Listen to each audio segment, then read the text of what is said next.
Bismillahirrahmanirrahim. Assalamu alaikum, dear students of class first year. Dear students, I hope you all are fine.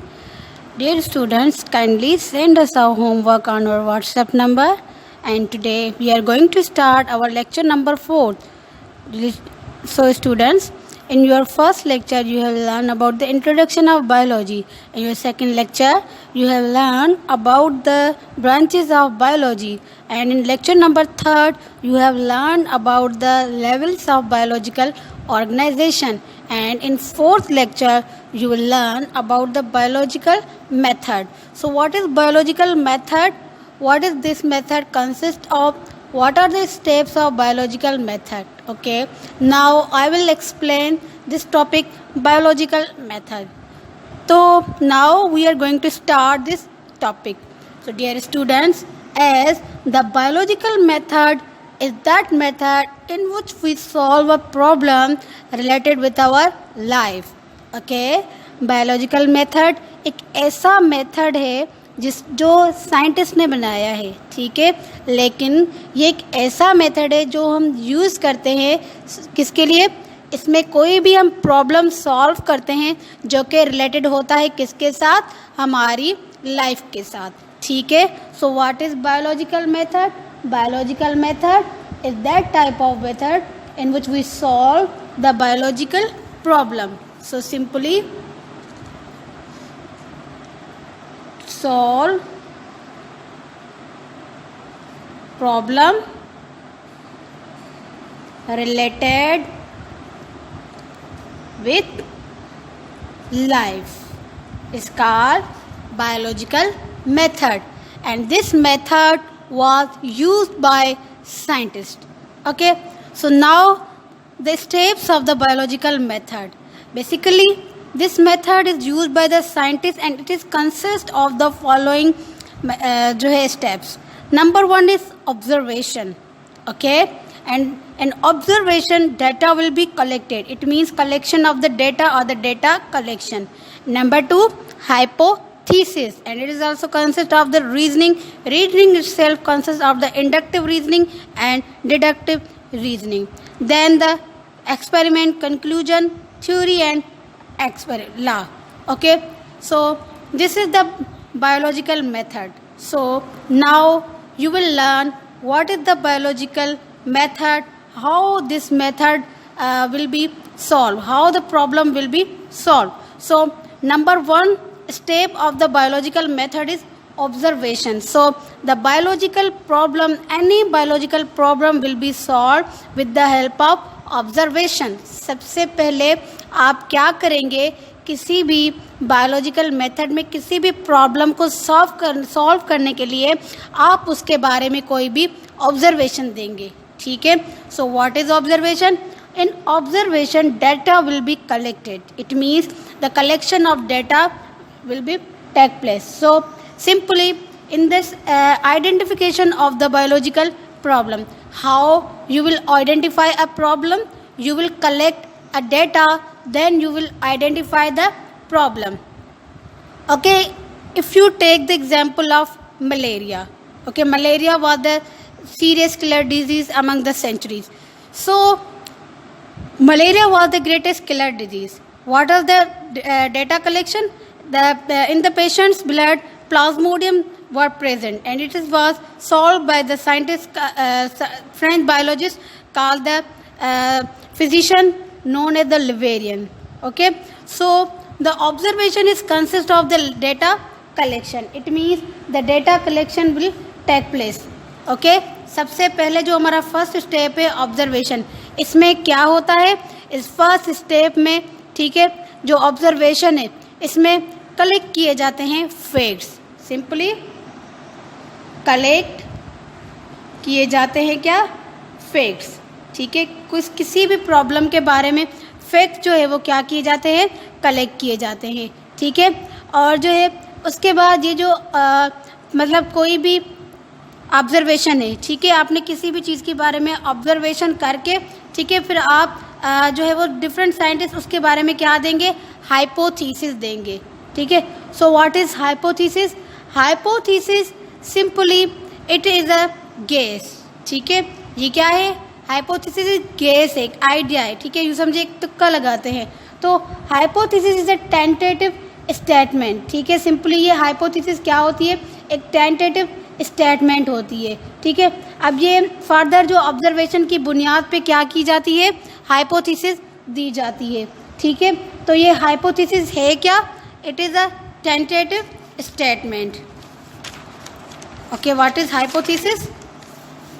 A tentative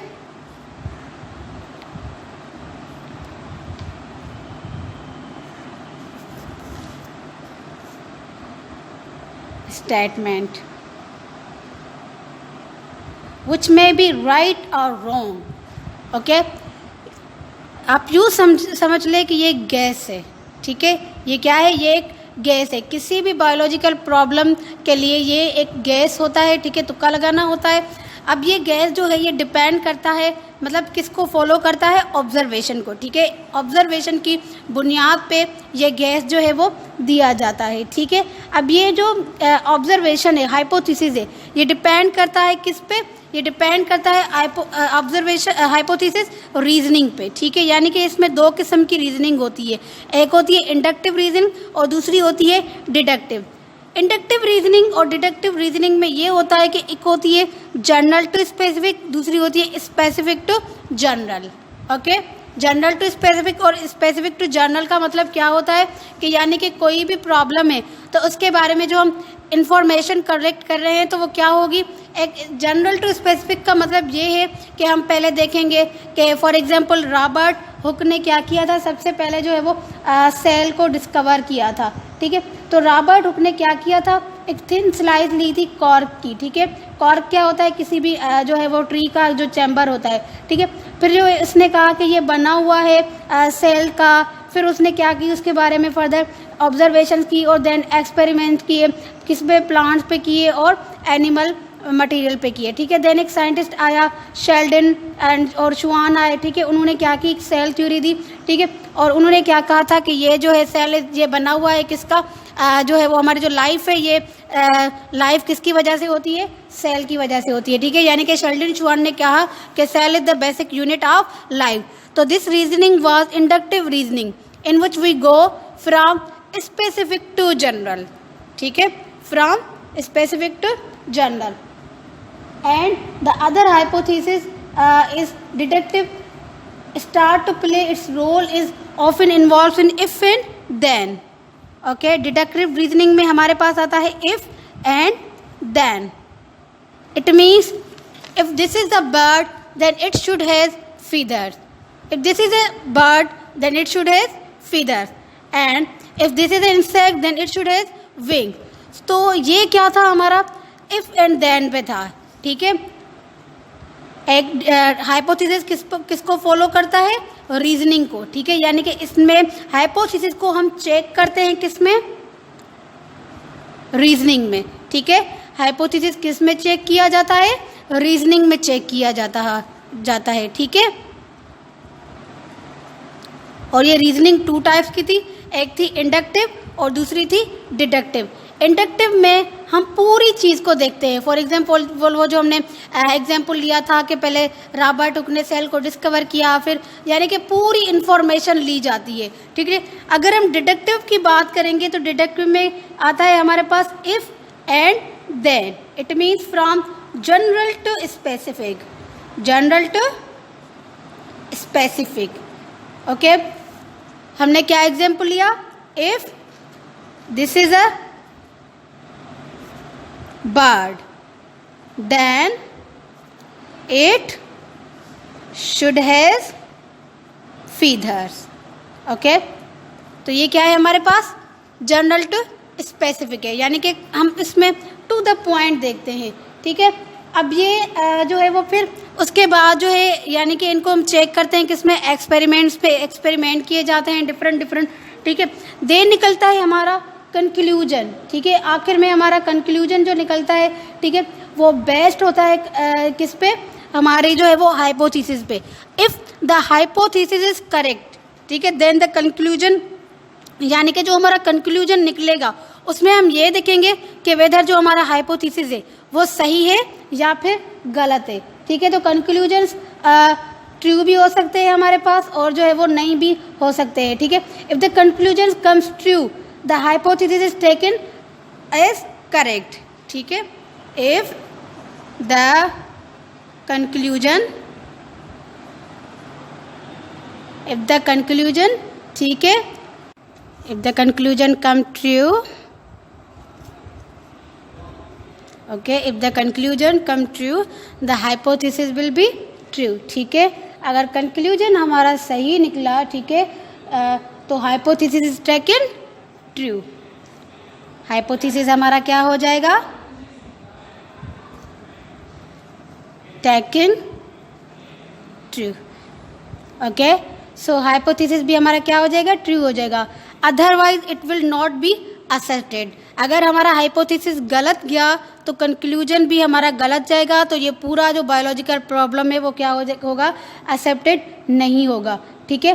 तो hypothesis की basis पे क्या की जाती है, पुट की जाती है थ्योरी, ठीक है। हाइपोथेसिस की बेस पे क्या की जाती है, हाइपोथेसिस की जो है वो बेसिस पे हम जो है वो क्या देते हैं, थ्योरी देते हैं, ठीक है।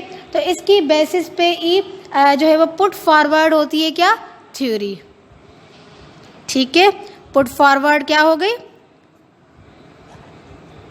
थ्योरी पुट फॉरवर्ड हो गई, ठीक है। अब उसके बाद ये जो थ्योरी पुट फॉरवर्ड हो गई, ठीक है, अब ये प्रूव हो जाएगी टू बी ट्रू और जो है वो टेस्ट किए जाएंगे उसमें ये सारे सर्कमटेंसेस और ये जो है वो फाइनली एक्सेप्टेड हो जाएगी as a law, okay. Law हमारा क्या होता है, कोई भी जो पब्लिश होता है उसको हम क्या बोलते हैं, लॉ। तो बायोलॉजिकल प्रॉब्लम उसको हम सबसे पहले स्टार्ट कहाँ से करते हैं, ऑब्जर्वेशन से करते हैं, ठीक है। ऑब्जर्वेशन में हमारी जो है वो फैक्ट्स की कलेक्शन होती है, इन्फॉर्मेशन को क्या किया जाता है, ऑब्जर्वेशन में कलेक्ट किया जाता है, okay. If we are taking the example of malaria, malaria was the greatest killer disease among the centuries. Then a scientist, a physician called the Leverian. He was a French physician and he said that the plasmodium is the cause of the malaria. Then hypothesis was take place. Hypothesis what? It was the gas. So hypothesis में क्या किया गया, gas दिया गया कि जो है वो Plasmodium is the cause of malaria. फिर उसके बारे में हाइपोथेसिस को चेक किया गया रीजनिंग में क्या किया गया कि जो है वो उसको देखा गया कि जो है वो पेशेंट थे, कुछ उनके ब्लड में कुछ टाइनी क्रिएचर्स थी, उन क्रिएचर्स को हम क्या बोलते हैं कि ये क्रिएचर जो है ये है प्लाज्मोडियम। देन एक्सपेरिमेंट किया गया, 100 पीपल हेल्दी लिए गए और 100 अनहेल्दी, ठीक है, unhealthy, okay. Then the healthy peoples were the free from the plasmodium and the unhealthy peoples have plasmodium in their blood, okay. It was the experiment. Then the conclusion was that the plasmodium is the cause of malaria. So the hypothesis becomes true. Hypothesis was a good guess because it comes true. Now this is a law and it is published in a book. So in biological problem simply we solve a problem related with our life. कोई भी ऐसा problem जो हमारी life के साथ related हो उसको हम बोलते हैं बायोलॉजिकल प्रॉब्लम। सो आपका स्टूडेंट्स होमवर्क ये है कि आपने इस पूरे बायोलॉजिकल मेथड को जो है वो फेयर करना है और मुझे दिखाना है। Thank you, have a nice day.